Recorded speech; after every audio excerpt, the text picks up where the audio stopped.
Assalamualaikum warahmatullahi wabarakatuh sa lahat ng aking mga kapatid sa pananampalatayang Islam at magandang gabi rin po sa lahat ng ating manonood, Muslim man o hindi. Ngayon po ay day 60 at welcome sa ating araw-araw na pagbabasa ng banal na Quran sa wikang Filipino.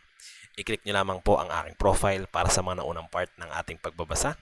Hinikayat ko po kayo makibasa at magnilay kasama ko sa mga salita ni Allah na gabay para sa katauhan. Ipagpapatuloy po natin ito kung saan po tayo nagtapos kagabi. A'udhu billahi minasyaitanir rajim. Bismillahirrahmanirrahim.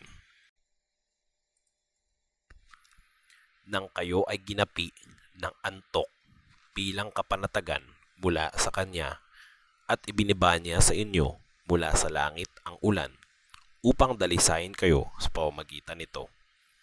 Nais din niya na alisin sa inyo ang masamang bulong ni Satanas upang pagbuklurin ang inyong mga puso at patatagin sa pamamagitan nito ang inyong mga paa. Nang ipinahayag ng inyong Panginoon sa mga anghel na ako ay kasama ninyo, kaya patatagin ninyo yaong mga nananampalataya.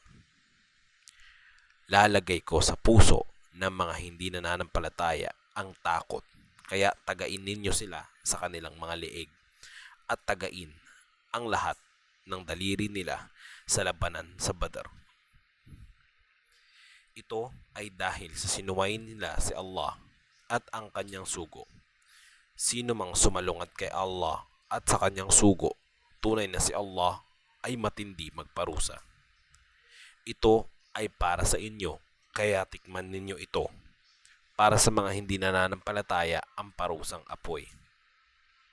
O mga nananampalataya, kapag nakatagpo ninyo yung mga hindi nananampalataya na umaabante sa labanan, ay huwag ninyong iharap sa kanila ang inyong likod sa pagtakas.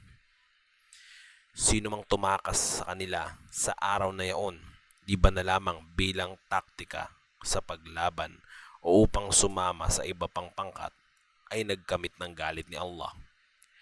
Ang kanyang tahanan ay ang impyerno at napakasamang hantungan nito. Hindi ikaw ang pumatay sa kanila, bagkus si Allah ang pumatay sa kanila. Hindi ikaw ang naghagis ng ikaw ay naghagis, bagkus si Allah ang naghagis, upang subukin ang nananampalataya ng magandang pagsubok. Tunay na si Allah ay nakaririnig at nakaalam. Ito ay dahil si Allah ay naghahamak sa plano ng mga hindi nananampalataya. O mga hindi nananampalataya, kung kayo ay maghahangad ng tagumpay, ay natalo na kayo.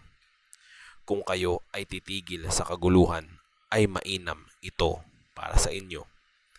Ngunit kung kayo ay babalik sa labanan, ay babalik kami at hindi kayo matutulungan ng inyong pangkat ng kahit ano, kahit pa dumami sila. Ito ay dahil si Allah ay kapiling ng mga nananampalataya. O mga nananampalataya, sundin ninyo si Allah at ang kanyang sugo at huwag kayong tumalikod sa kanya habang kayo ay nakaririnig. Huwag maging tulad ng mga nagsasabing, narinig namin, na hindi naman sila nakaririnig.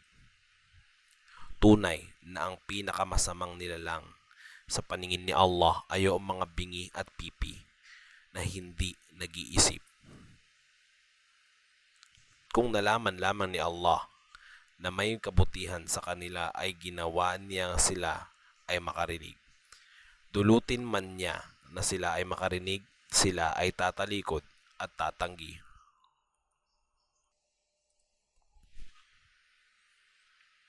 O mga nananampalataya, tumugon kay Allah at sa kanyang sugo kung aanyayahan nila kayo tungo sa isang bagay na magbibigay sa inyo ng buhay. Alamin ninyo na si Allah ay bumabago sa pagitan ng tao at ng kanyang puso at tungo sa kanya kayo ay titipunin. Katakutan ninyo ang pagsubok na hindi darating para lamang sa mga nagkasala na kabilang sa inyo. Parusang darating sa lahat kung ang mabuti ay hindi nag-utos ng kabutihan at hindi nagbawal sa kasamaan. Alamin ninyo na si Allah ay matindi magparusa. hanggang dito na lamang po muna. Inshallah bukas po natin pagpapatuloy ang karugtong nito. Maraming salamat po sa pakibasa at pakikinig. Gantimpalaan tayo ni Allah. Assalamualaikum warahmatullahi wabarakatuh.